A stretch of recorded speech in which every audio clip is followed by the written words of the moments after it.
Hi, I'm John Prendergast, and I'd like in this short video just to look at how we use our time so badly when we're stressed and why it is that it feels so difficult to break out of it.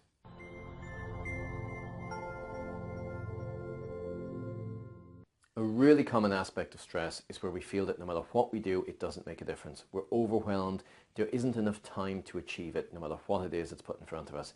The constant on the treadmill, running, always trying to make the next deadline, and no release, no let up, no time to get ahead. What happens very frequently here is that on every level of the ladder within an organization, people can become stressed. Usually it takes a while, but if it happens in an organization that the stress level builds, it's very rare that there's adequate training and provision to reduce that stress level. When we're in that stress position, our minds are responding differently. They're working to a I feel bad, I feel in danger. It's a crisis management system within the brain that activates at this point, and it's based primarily in the lower parts of the mind. This part is brilliant for keeping us alive, but it does this at the expense of long-term planning. The crisis management area of the brain is looking at, if somebody came in with a knife, what would I need to do right now? If I was skidding on ice, what would I need to do in order to survive? It looks for quick thinking, rapid decision making, and rapid action. And they are not necessarily things which are beneficial in a modern environment. Very often what we need to do is take a step back, prioritize what we're doing, and use our time more efficiently. But our mind is actually working against us for that.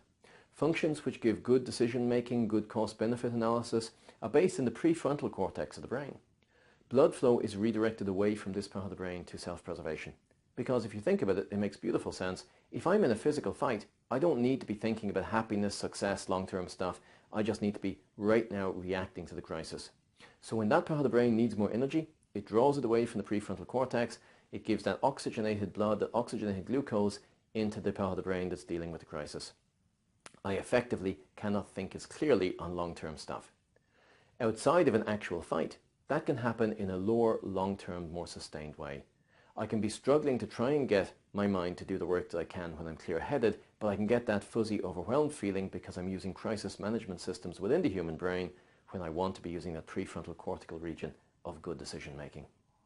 What that feels like is there's no time. I know that I need to sit down and take 10 minutes and prioritize my day, and I can know intellectually that doing so will make my day much easier and I will accomplish more. But at the same point, I have an emotional push saying, right now there is no time. I have to keep working. I have to keep pushing. I can't possibly get it all done, so therefore I can't take a minute.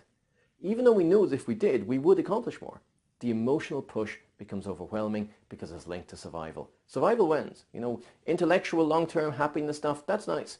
But if it comes to will I be alive in 10 minutes, that's the part of the brain that actually wins.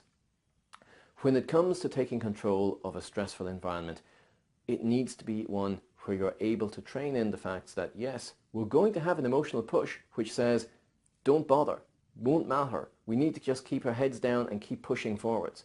That emotional push will be there, but that we need to accept that is part of the process that we need to change. We need to be able to see and feel that that's there, acknowledge it, and then start working on how do we reduce that emotional pressure. It's not just about changing the workload. If you're stressed to the high heavens and somebody says, here's a stress management system and a plan, that just feels like more work. If we first reduce the level of bad feeling, now the mind is actually redistributing blood flow back towards the prefrontal cortex, the part of the brain that will be able to make better use of changes in your environment and in your working day. It has to be a two-step process. So my advice to you at the start is, if you're feeling overwhelmed, take one block of time. If it's an hour or 90 minutes, block that time out and allow yourself to be inefficient in this time.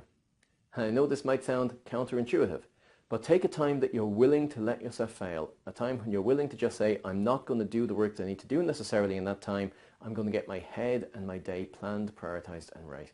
The first thing you do is you change the emotional state. What can you do that will let you relax? It might be you take a short walk, it might be you laugh at something you watch on YouTube, but something that creates a difference in feeling, because that feeling creates a difference in blood flow and activity within your brain. Essentially, you put your brain in a better gear to get the work done. Then you are going to more easily be able to prioritize what's the best thing to do in your day, what's the most valuable, what will move the needle and create achievement rather than just busy work. Plan that out, and then once you're comfortable with that and you've scheduled that accurately, then start into your day.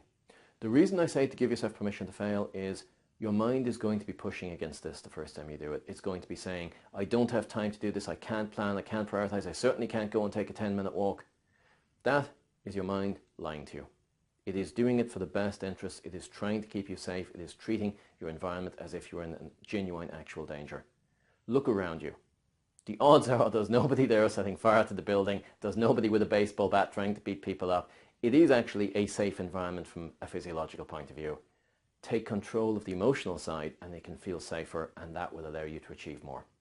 Hope that you found this useful. If you have any questions or comments, please feel free to leave them with this video, and I look forward to seeing you in another video soon.